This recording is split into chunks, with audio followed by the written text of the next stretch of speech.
ప్రభునందు ప్రియులారా, ప్రభు పేరిట మీకు వందనాలండి. మనం ఈ ప్రభుదినమైన ఆదివారపు సమయంలో మనము బాప్తిస్మము అనే అంశాన్ని విందాం. బాప్తిస్మం అనేది ఏ కాలాల్లో ఉన్నాయి, ఏ కాలాల్లో ఏ రకంగా ఉన్నది అనేది ఆలోచిద్దాం. అంటే పాత నిబంధన కాలం, కొత్త నిబంధన కాలం. పాత నిబంధన కాలంలో బాప్తిస్మము ఉన్నదా, కొత్త నిబంధన కాలంలో బాప్తిసాలు ఉన్నాయని మనకి తేటగా అర్థమైపోతుంది. మరి పాత నిబంధన కాలంలో బాప్తిసాలు ఉన్నాయా? ఉంటే ఆ బాప్తిస్మము కార్యక్రమాలు లేక బాప్తిస్మము ఏ రీతిగా ఏ సాదృశ్యంలో ఉన్నదనేది తేటగా మనం ఆలోచన చేద్దాం. మొదటగా మత్తయి సువార్త 3వ అధ్యాయము మొదటి వచనము నుండి కొన్ని వచనాలు ఆలోచన చేద్దాం. మత్తయి సువార్త 3వ అధ్యాయము మొదటి నుండి 7 వచనాల వరకు చదువుకుందాం. ఆ దినములయందు బాప్తిస్మిచ్చు యోహాను వచ్చి, పరలోక రాజ్యము సమీపించి ఉన్నది, మారు మనసు పొందుడని యోదయ అరణ్యములో ప్రకటించుచుండెను. ప్రభు మార్గము సిద్ధపరచుడి, ఆయన త్రోవలు సరళము చేయుడని అరణ్యములో కేకవేయు నొకని శబ్దం అని ప్రవక్త అయిన యెషయా ద్వారా చెప్పబడిన వాడితడే. ఈ యోహాను వంటి రోమముల వస్త్రమును మొల చుట్టూ తోలుదట్టి ధరించుకునివాడు, మిడతలను అడవి తేనెయు అతనికి ఆహారము. ఆ సమయము యెరూషలేములో వారును యూదా వారందరూ యోర్దాను నది ప్రాంతముల వారందరూ అతని యొద్దకు వచ్చి తమ పాపములు ఒప్పుకొనుచు యోర్దాను నదిలో అతని చేత బాప్తిస్మము పొందుచుండిరి. అతడు పరిచయులలోను సద్దూకయ్యులలోను అనేకులు బాప్తిస్మము పొందవచ్చుట చూసి, సర్ప సంతానమా, రాబో ఉగ్రతను తప్పించుకొనుటకు మీకు బుద్ధి చెప్పిన వాడెవడు? 8వ వచనం కూడా, మారు మనసుకు తగిన ఫలము ఫలించుడి. అబ్రహాము మాకు తండ్రి అని మీలో మీరు అనుకుని తలంచుకొనవద్దు. దేవుడు ఈ రాళ్ల వలన అబ్రహామునకు పిల్లలు పుట్టింపగలడని మీతో చెప్పుచున్నాను.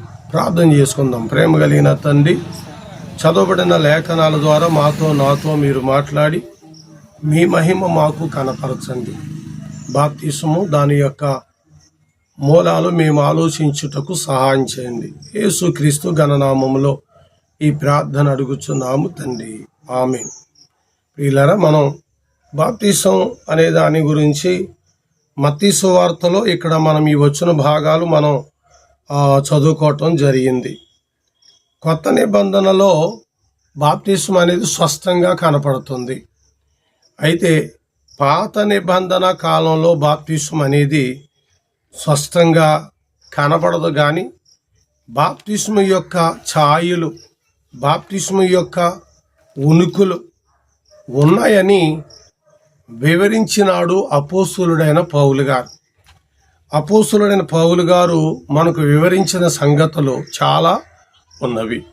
రోమపత్రికలో ఒక మాట చూడండి, 15వ అధ్యాయము 4వ వచనం, యాలయనగా ఓర్పు వలనను లేఖనముల వలని ఆదరణ వలనను మనకు, అంటే కొత్త నిబంధనలు ఉన్న మనకు నిరీక్షణ కలుగుటకై పూర్వమందు వ్రాయబడినవన్నీ, ఆది కాండము నుండి మలాకీ వరకు పూర్వమందు రాయబడినవన్నీ మనకు బోధ కలుగు నిమిత్తం రాయబడి ఉన్నవి అన్నాడు. ఆది కాండము నుండి మలాకీ గ్రంథం వరకు చివరి వరకు పూర్వకాలమందు రాయబడినవన్నీ కూడా మనకు బోధ కలుగు నిమిత్తం వ్రాయబడ్డాయి. అపోస్తలుడైన పౌలు ద్వారా పాత నిబంధనలో మర్మాలు మనం ఎరుగుతున్నాం. ప్రభువు చాలా సంగతులు చెప్పినారు. బాప్తిస్మిచ్చు యోహాను కూడా చాలా సంగతులను చెప్పినారు. అలాగే కొత్త నిబంధనలో ఉన్నటువంటి అపోస్తులందరూ కూడా పాత నిబంధనలో ఉన్న మర్మములో మనకు వివరించి బోధించినారు. దాన్ని మనం ధ్యానించవలసిన వారమై ఉన్నాం. బైబిల్ తెరవండి. 1 కొరింథీ 10వ అధ్యాయము 1 వచనము నుండి 4 వచనాల వరకు. 1 కొరింథీ 10వ అధ్యాయము 1 వచనము నుండి 4 వచనాల వరకు ఇలా వివరించినాడు. సహోదరులారా, ఈ సంగతి మీకు తెలియకుండుట నాకు ఇష్టం లేదు. అదేదనగా మన పితరులందరూ మేఘము క్రింద నుండిరి. వారందరూ సముద్రములో నడిచిపోయిరి. అందరూ మోషేను బట్టి మేఘములోను సముద్రములోను బాప్తిసం పొందిరి. అందరూ ఆత్మ సంబంధమైన ఒకే ఆహారమును భుజించిరి. అందరూ ఆత్మ సంబంధమైన ఒకే పానీయమును పానము చేసిరి. యాలయనగా తమ్మును వెంబడించిన ఆత్మ సంబంధమైన బండలోనిది త్రాగిరి. ఆ బండ క్రీస్తే అని రాయబడి ఉంది. అపోస్తలుడైన పౌలు పాత నిబంధనలో ఆ ఐగుప్తు దేశములో నుండి బయటికి వస్తున్నటువంటి సందర్భాన్ని, అక్కడ నీరుని దేవుడు 2 గోడలుగా చేశాడు. అనగా ఎర్ర సముద్రాన్ని 2 పాయలుగా చేశాడు. అటుపక్క నిలువెత్తు గోడగా సముద్రం, ఇటుపక్క నిలువెత్తు గోడగా సముద్రం నిలబడి ఉన్నప్పుడు మధ్యన ఆరిన నేల దేవుడు చేసి ఆ ప్రజలను నడిపించిన సందర్భాన్ని బట్టి అపోస్తలుడైన పౌలు వివరించి బోధించాడు. పాత నిబంధన గ్రంథంలో ఉన్న ఏ మర్మమైనా పౌలు ద్వారా, యోహాను గారి ద్వారా, యాకోబు గారి ద్వారా, పేతురు గారి ద్వారా ఇలాగా భక్తులు పాత నిబంధనల గ్రంథాన్ని చదివి మర్మాలు కొత్త నిబంధనలో బోధపరిచారు. మనము అలా బోధపరిచిన సంగతులు ధ్యానిస్తే చాలుమాట. కాబట్టి పాత నిబంధనలో బాప్తిసం ఉన్నదా అని అంటే అక్కడ ఛాయారూపకంగా ఉన్నది. ప్రభువు కూడా అక్కడ ఉన్నారు అని మోషే తాను వివరిస్తూ వస్తున్నారండి. మనము జాగ్రత్తగా గమనిస్తున్నాము. ఇప్పుడు మోషే బాప్తిసం పొందాడా? మోషే బాప్తిసం పొందాడు. అపోస్తులైన 12 మంది శిష్యులు బాప్తిసం పొందారా? పొందారు. యేసు ప్రభు శిష్యులు 12 మంది అగ్ని బాప్తిసం పొందారు. మోషే పాత నిబంధనలో అగ్ని బాప్తిసం పొందాడు. నిర్గమకాండము 3వ అధ్యాయము 2 నుండి 6 వచనాలు చదివినప్పుడు మోషే ఒక పచ్చని పొద మండుతూ అది కాలిపోకుండా ఆ పొదలలో నుండి మంటలు చెలరేగుట చూసి ఆ పర్వతం ఎక్కినాడు. ఆ పర్వతం ఎక్కినప్పుడు మోషే అందులో దేవుని ముఖాంతరాన్ని, స్వరాన్ని చూశాడు గనుక ఆ రోజు ఆయన అగ్నిలో బాప్తిసము పొందుకుని ఉన్నాడన్న దానికి ఒక సాదృశ్యకంగా మనం ఆలోచన చేస్తున్నాం. భూమి మీద అగ్ని బాప్తిసం పొందినటువంటి మోషేగా మనం చూస్తున్నాం. అపోస్తలులు కూడా అగ్ని బాప్తిసం పొందారు. అయితే ఇక్కడ మీరు మోసపోకుండా ఈరోజుని కొన్ని సంస్థల వారు ఒక గడ్డి తుంట ఒక రౌండ్గా చుట్టి దాన్ని కాల్చి అగ్ని కాలుతుంటుంటే కిందకి నుంచి వెళ్తారు. అది అగ్ని బాప్తిసం అంటారు. అది అబద్ధం. ముందుగానే నేను మత్తయి సువార్త 24, 23, 24 వచనాన్ని కూడా మీకు వివరించి చెప్పాను. అబద్ధ ప్రవక్తలు, అబద్ధ క్రీస్తులు వచ్చి సాధ్యమైన మట్టికి సాధ్యమైతే ఏర్పరచబడిన వారిని కూడా మోసం చేసే క్రియలు చేస్తారని చెప్పడం జరిగింది. కాబట్టి ఈ రోజుని అబద్ధం ఈరోజు అగ్ని బాప్తిసం పొందుకున్నారని చెప్పటము అబద్ధం. కానీ మోషే అగ్ని బాప్తిసం పొందుకున్నాడు. ఆ వింత తట్టు వెళ్ళాడు, చూశాడు. నీవున్న ప్రదేశం పరిశుద్ధ ప్రదేశం అన్నాడు దేవుడు. నీ చెప్పులు అక్కడ విడువమన్నాడు. మోషే దేవుని యొక్క స్వరాన్ని తో నింపబడ్డాడు. బాప్తిసం అనగా కడగబడటము, నింపబడటం. బాప్తిసం అనగా కడగబడటము, నింపబడటము, పాతి పెట్టబడటము. అర్థమవుతుంది కదండి. కాబట్టి బాప్తిస్మము అనేది కార్యక్రమం మోషేకు జరిగింది. అప్పటి నుండి ఆయన రూపాంతరం పొందాడు. ఐగుప్తులో ఉన్న ప్రజల దగ్గరకు దేవుని శక్తి చేత వెళ్ళి అక్కడ ఉన్నటువంటి ప్రజల్ని విడిపించాడు. అప్పుడు వారు ఎర్ర సముద్రానికి వచ్చినారు. ఇక్కడ పౌలు గారు 1 కొరింథీ 10వ అధ్యాయంలో ఈ మాటలన్నీ చెప్పినారు. 1వ వచనం చదువుకున్నాం ఇందాక, మళ్ళా చదువుతాను. సహోదరులారు, ఈ సంగతి మీకు తెలియకుండా నాకు ఇష్టం లేదు. అదేదనగా మన పితరులందరూ మేఘము క్రింద నుండిరి అన్నారు. అంటే వారు బాప్తిస్మమునకు గుర్తుగా వారు మేఘము క్రింద ఉన్నారని అర్థమవుతుంది. మేఘము పరలోకమందున్న తండ్రైన దేవునికి గుర్తుగా ఉంది. వారు మేఘము క్రింద ఉన్నారు అంటే దేవుని క్రిందకు వచ్చినారని అర్థం. దేవుని క్రిందకు వచ్చినారని అర్థం. బాప్తిస్మము అనే మాటకు ఇందా చెప్పాను, కడుగబడుట, నింపబడుట అని. 3వ మాట బాప్తిస్మమునికి ఇచ్చిన మాట ఏంటంటే పాతి పెట్టుట. పాతి పెట్టాలి. వారు మేఘము కిందకు వచ్చినారు. నిర్గమకాండము ఆ యొక్క 12వ అధ్యాయంలో మాటలు ఉంటాయి. వాళ్ళు మేఘం కిందకి వచ్చినారు. మేఘం కిందకి వచ్చినారంటే వారు దేవుని క్రిందకున్నారు. అంటే మహోన్నతుని చాటుకి వచ్చినారు. దేవుడు వారికి పైగా ఉన్నాడు. వారు దేవుని క్రిందకు వచ్చినారు. ఒక వ్యక్తి చనిపోయి తిరిగి జన్మిస్తేనే గాని వాడు దేవుని రాజ్యము చూడడని యేసు ప్రభు చెప్పినారు. కాబట్టి ఒక వ్యక్తి చనిపోవాలి. ముందు చనిపోతేనే నిజమైన క్రైస్తవుడు. ఆత్మలో తిరిగి జన్మించాలి. ఆ వ్యక్తి దేవుని రాజ్యములో ఉంటాడు. దేవుని రాజ్యములో ఉంటాడు అనగా మేఘము క్రింద ఉన్నాడని అర్థం అండి, దానికి అర్థం. కాబట్టి వీళ్ళందరూ మోషేను బట్టి పితరులందరూ కూడా మేఘమును క్రింద ఉన్నారు. రెండవదిగా సముద్రములో నడిచిపోయిరి అన్నారు. ఆ 10వ వచనంలో చూడండి, 10వ అధ్యాయం 1వ వచనంలో వారందరూ సముద్రములో నడిచిపోయిరి అని చదువుతున్నాం. సముద్రము మరణమునకు గుర్తుగా ఉంది.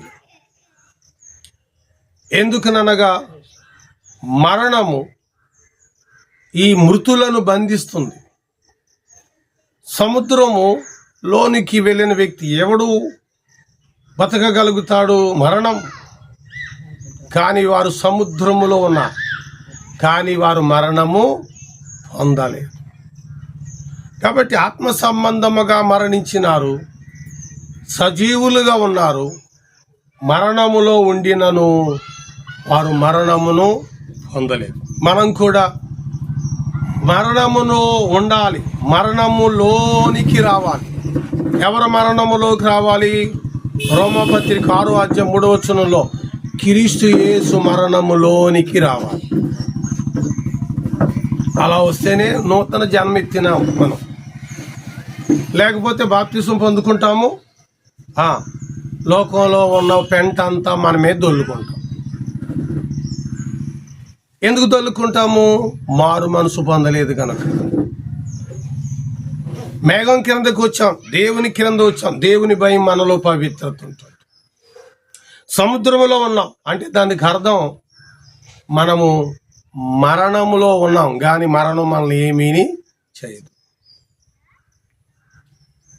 ఫస్ట్ మనం సజీవులం, అపరాధముల చేత చచ్చినాం, ఎఫెసీ 2:1 ప్రకారంగా.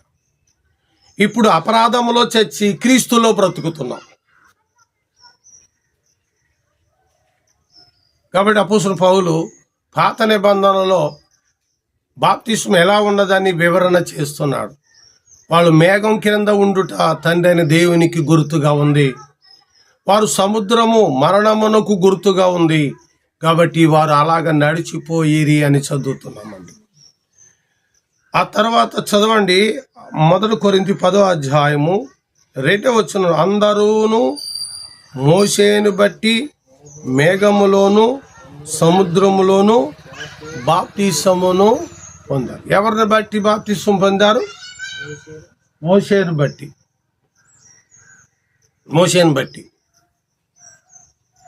బాప్తిసం పొందాలి. మనం పొందుటకు ఆత్మీయ తండ్రి అవసరం, నడిపించేవాడు అవసరం. మనం బాప్తిసం పొందాలి అంటే నడిపించేవాడు అవసరం. నువ్వు వినాలి జాగ్రత్తగా. మీకు తెలియక చేశారు, మిమ్మల్ని క్రమంలో పెట్టాం, ఇప్పుడైనా తెలుసుకోండి అని. అర్థమవుతుంది తల్లి? మీరు మోసపోవడానికి కారణం అంటే అమ్మ తల్లి నువ్వు కాదు, బోధకులే కారణం. ఆ బోధించేవాళ్ళు చెప్పాలి. నీకెవరు బాప్తిస్మం ఇవ్వచ్చు అనేది వివరం చేయాల. వివరిస్తే నీవు బాప్తిస్మానికి అక్కడికి వెళ్ళవు. భార్యాభర్తలు ఇద్దరు బాప్తిస్మం కావాలని సంచులు బట్టలు పెట్టుకుని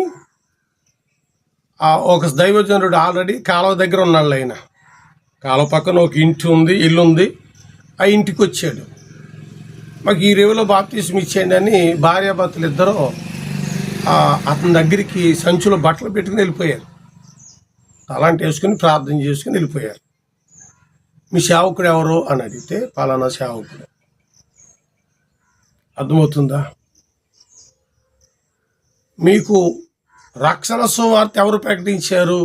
ఆయనేనండి. మీరు ప్రార్థన ఎవరు ఆయనేనండి. ఇప్పుడు వారం ఎక్కడ కూర్చుంటారు? ఆయన దగ్గరేనండి. కాబట్టి మీరు ఆయన దగ్గరికే వెళ్ళి బాప్తిస్మం పొందాలి.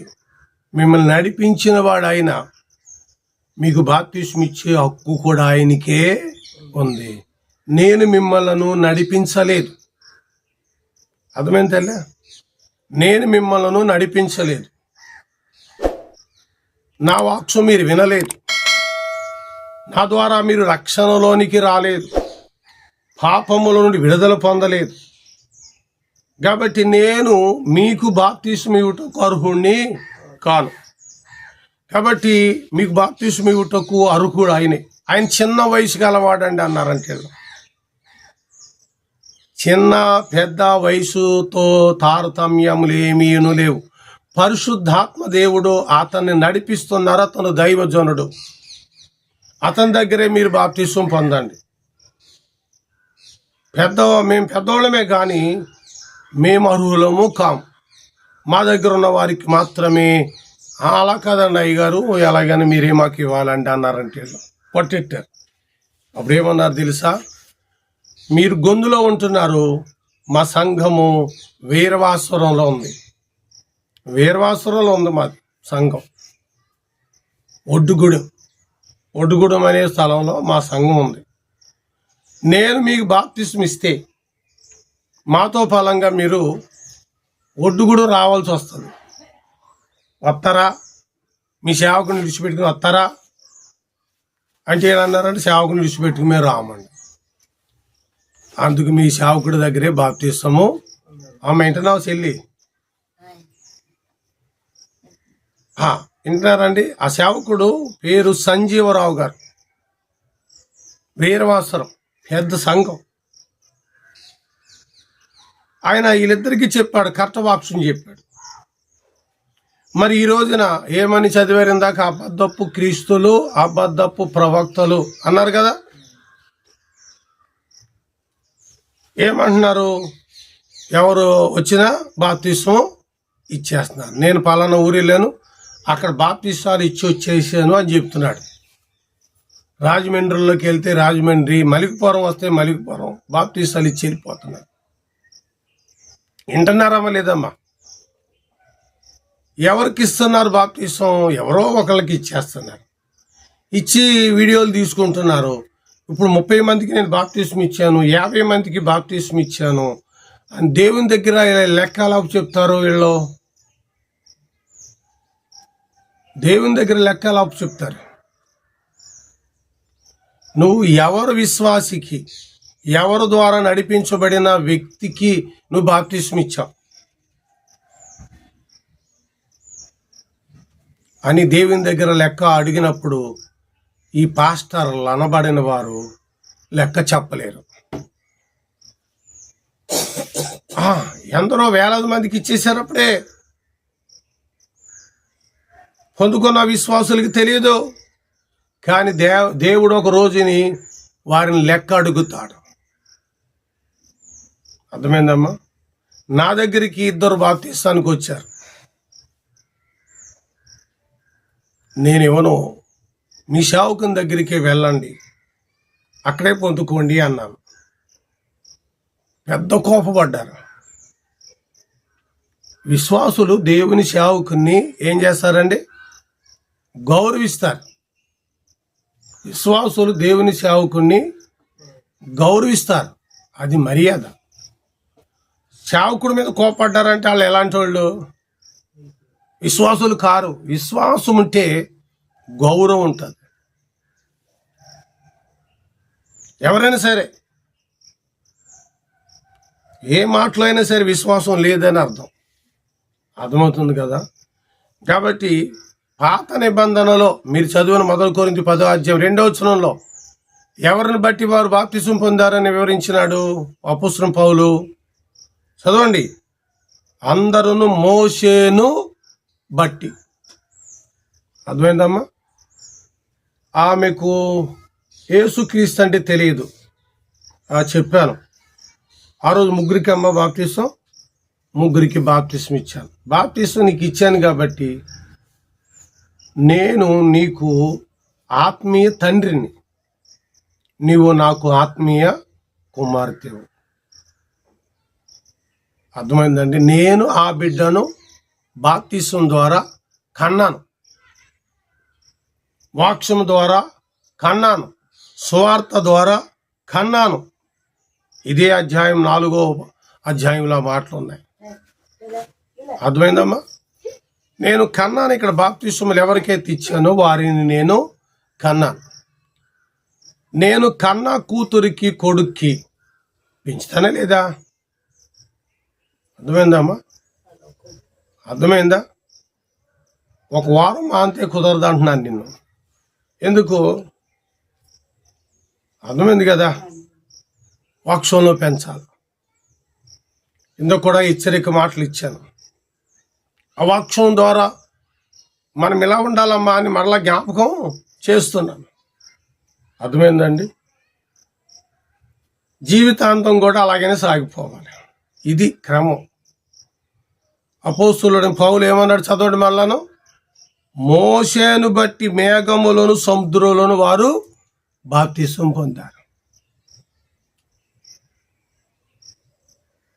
మనము ఎక్కడైతే పెరిగామో, ఎక్కడైతే విశ్వసించామో ఆ ఇల్లు నీకు స్థానిక గృహం. ఆ సేవకుడు నీకు ఆత్మీయ తండ్రి. ఇప్పుడు చెప్పండి, ఎక్కడో బాప్తిసం పొందేసుకున్నారో, గురేది, కరెక్ట్ ఏది, పద్ధతులయ్యి, నడిపింపేది, అసలు అతను పునాదులయ్యి, అమ్మా పునాదులయ్యి. ఇప్పుడు ఈ చెల్లాయిలో మనం బాప్తిసం ఇచ్చినాము. నా పునాదులో మీరున్నారు, నా వాక్యంలో మీరున్నారు, నా నడిపింపులో మీరున్నారు. మీ గురించి నేను లెక్క అప్పచెప్పేవారుగా నేను అక్కడ ప్రభు దగ్గర భరోసాగా ఉన్నాను. అందుకనే మిమ్మల్ని మెచ్చుకోవటం కాదు కానీ గద్దించి శిక్షించి సన్మార్గంలోకి నడిపిస్తున్నాను. ఎందుకు? మిమ్మల్ని మెచ్చుకొని ఉబ్బుగా చేస్తే మీరేమవుతారు? నన్ను బాగా మెచ్చుకున్నారని గర్వంలోనికి లేకపోతే వెనక్కి వెళ్ళిపోతారు. కాబట్టి మనం మెచ్చుకోవటానికి లేం. ప్రభువు మనల్ని గద్దించేవాడుగా ఉన్నాడు, ప్రేమించేవాడుగా ఉన్నాడు. అపోస్తులు మనల్ని గద్దించేవారుగా, ప్రేమించేవారుగా ఉన్నారు. మీకు అర్థమైంది కదా? నువ్వు బాప్తిసం పొందుకున్నా కాడి నుంచి ఇప్పుడు వరకు నీ క్రియలు నేను ఎరుగుతాను. దాన్ని ఏర్పడుతుంది కదా. మరి మొన్న ఆయన ఎవరో బాప్తిస్తానికి తీసేసుకున్నానన్నారు. ఇచ్చిన వారు ఎలాంటి వారు అంటారు చెప్పండి. ఇప్పుడు ఈ మాటలను బట్టి మీరు చెప్తేనే కానీ వెళ్ళం. ఇచ్చిన వారు ఎలాంటి వాళ్ళు? నిజమైన సేవకుడు ఏం చెప్పాలి ఆ అబ్బాయికి?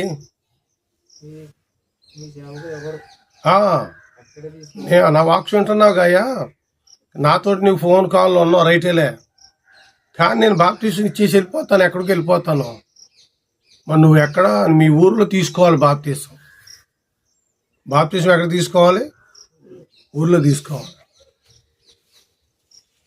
ఓ మాట చెప్పనా, మనం కరోనాలో చచ్చిపోయిన చాలా మందిని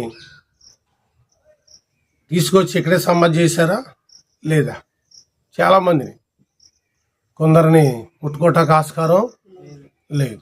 ఒకవేళ మన వాళ్ళు ఎక్కడ చనిపోయినా ఎక్కడ తీసుకురావాలి? అవును కదా. మన ఇంటికి తీసుకొచ్చి ఇక్కడ పెట్టి ఇక్కడే సమాధి చేయాలి. బాప్తిసం అంటే సమాధి. బాప్తిసం ఎక్కడ తీసుకోవాలి?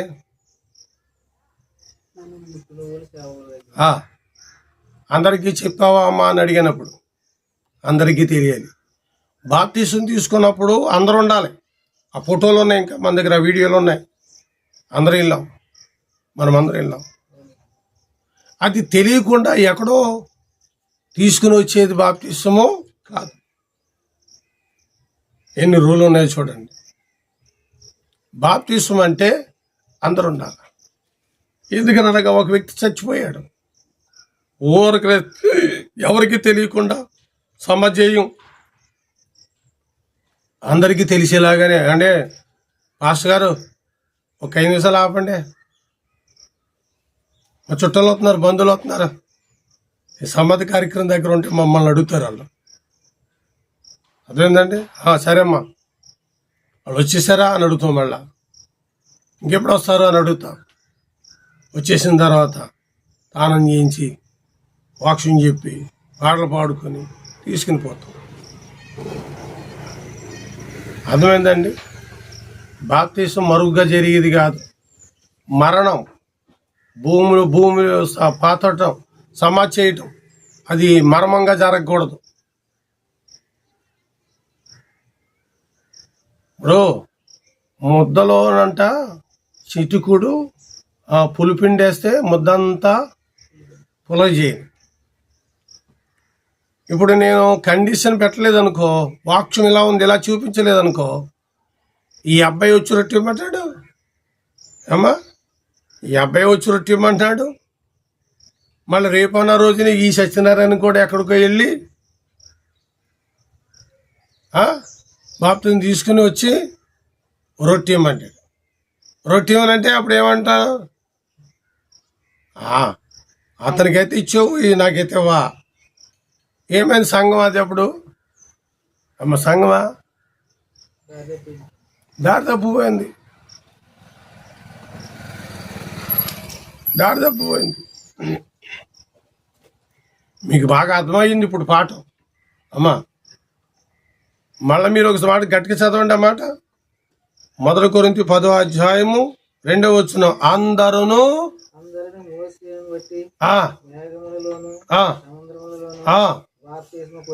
చూసారమ్మా? అమ్మ ఎవరిని బట్టి? నన్ను బట్టి మీరు బాప్తిసం పొందారు. నన్ను బట్టి మీరు బాప్తిసం పొందారు. పాపంలో ఉండగా సువార్త చెప్పాను, రక్షణ సువార్త ప్రకటించి మీకు మారు మనసు ఇప్పించాను, మీకు బాప్తిస్మం ఇచ్చుటకు అర్హుణ్ణి నేను. జీవితంలో సాగిపోతున్నప్పుడు ఇలాగా మనం సాగిపోతే జీవితాంతం ఉంటామని చెప్పలేం. ఎంతవరకు ఉంటామో అంతవరకు ఉంటాం. లేకపోతే ఇంకో చోట ఎక్కడైనా దేవుడి పని చేయవలసి వస్తే ఇక్కడ మందను ఇంకొక కాపరికి అప్పచెప్తాం, విడిచిపెట్టేం. మళ్ళీ ఎలా ఉన్నారు ఏంటని ఆరాలు వేసుకుంటాం. అలాగే మన సహవాసాలు ఉన్నాయి, మన సంఘాలు ఉన్నాయి. అర్థమైందమ్మా? ఈ వచనంలో ఉన్న మర్మం అది. మోషేను బట్టి బాప్తిసం పొందారు.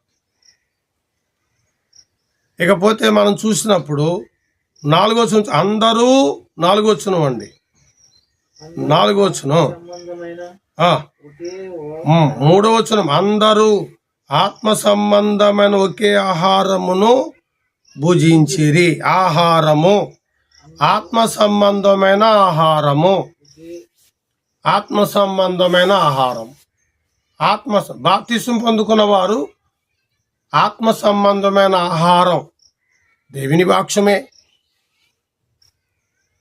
ఆత్మ సంబంధమైన ఆహారము భుజించుటనగా రొట్టు ఆయన శరీరం, ద్రాక్షారసం ఆయన యొక్క రక్తం. వాక్యరూపంలోనే అదే ఆహారం. ఎందుకు ప్రభు ఏమన్నారు? మనుషుడు రొట్టు వలన మాత్రము కాదు గాని దేవుని నోట నుండి వచ్చు ప్రతి మాట వలన అతడు బ్రతుకును. అర్థమైందమ్మా? కాబట్టి దేవుని వాక్యం అనే ఆహారాన్ని మనం భుజిస్తున్నాం. యేసు ప్రభు యొక్క శరీరానికి సాదృశ్యమైన రొట్టు పాత్రను, రసపాత్రను మనము స్వీకరిస్తున్నాము. ఆ తర్వాత 4వ వచనం చూడండి, అందరూ ఆత్మ సంబంధమైన ఒకే పానీయమును పానము చేసిరి. ఇప్పుడు చెప్పండి, మోషేని బట్టి వారు బాప్తిసం పొందారు. ఆ తర్వాత ఆహారాన్ని పానీయాన్ని వారు భుజించినారని చదువుతున్నాం. తల్లి వింటున్నారండి? ఈ 2 క్రియలు చేయకుండా ఇక నువ్వు దేవునిలో ఉన్నవాడు కావు, దేవునిలో నడిచిన సహోదరివి కావు. కాబట్టి బాప్తిసం తర్వాత ఆత్మ సంఘంలోనికి చేరతారు. కాబట్టి క్రీస్తు స్వరక్తం ఇచ్చి సంఘంలో వారు ఉంటారు. కాబట్టి ఆయన బల దగ్గర, ఆయన రాజ్యం దగ్గర, ఆయన రాజ్యంలో కూడుకుని ఉంటాం. కాబట్టి అక్కడ మనం భుజిస్తూ ఉంటాం.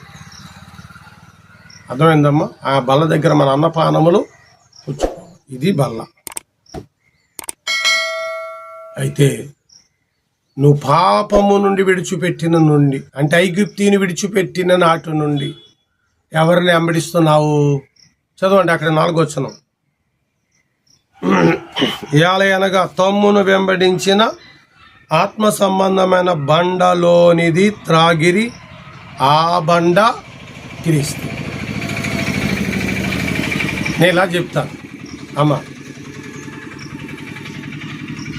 తమ్మును వెంబడించిన ఆత్మ సంబంధమైన బండ అయిన క్రీస్తు శాశ్వతముగా నడిపిస్తున్నాడు. వింటున్నారు అందరూ? శాశ్వతంగా. అందుకని ఎబ్రీ గ్రంథకర్త ఏమంటాడంటే, యేసుక్రీస్తు నిన్న నేడు ఏకరీతిగా ఉన్నాడు అని. యేసుక్రీస్తు ఎలా ఉన్నాడండి? నిన్న నేడు ఏకరీతిగా ఉన్నాడు. మరి 2వ వచనంలో మనం చాలా మాటలు చదువుకున్నాం. అందరూ మోషేను బట్టి బాప్తిసం పొందారు. మోషే నికరంగా ఉన్నాడా? లేడు. హితోపదేశకాండం 34వ అధ్యాయం వచ్చేటప్పటికి మోషే ఆ వాగ్దానం చేసినటువంటి దేశాన్ని చూడకముందే మోషే ఏమయ్యాడు? చనిపోయాడు. మరి క్రీస్తు నిరంతరం ఉన్నవాడు. అర్థమైందమ్మా? మోషే చనిపోయిన తర్వాత ఎవరు మళ్ళా దేవుడు ఎన్నుకున్నాడు? యెహోషువ.